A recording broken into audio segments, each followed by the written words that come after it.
He watched the green clouds gather in the distance.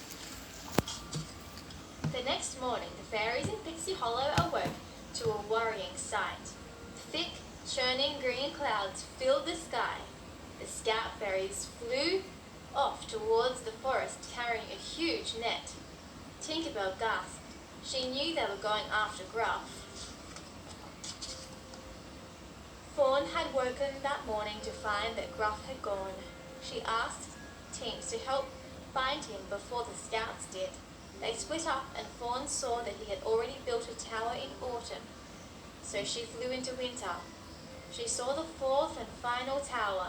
They spotted Tink on the ground. Gruff was looming over her. "Tink!" cried Fawn, cradling Tinkerbell. "Gruff, what did you do?" Gruff snarled and turned away. At that moment, lightning struck the tower. The air cracked with electricity. As Fawn watched, Gruff transformed.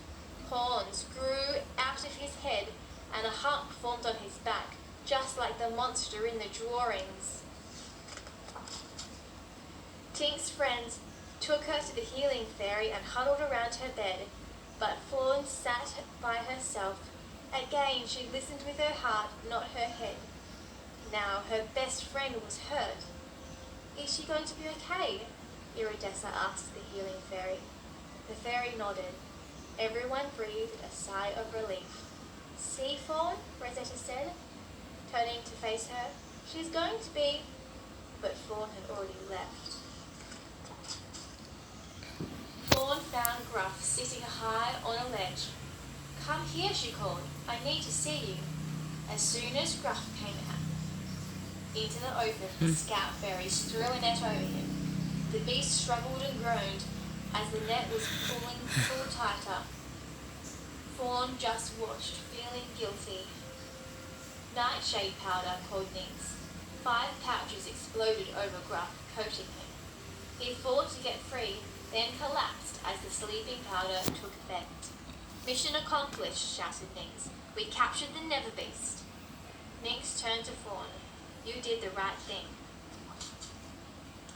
Fawn went to check on Tink. To her surprise, Tink was awake. "I'm so sorry," said Fawn. "There's nothing to be sorry for," Tink replied.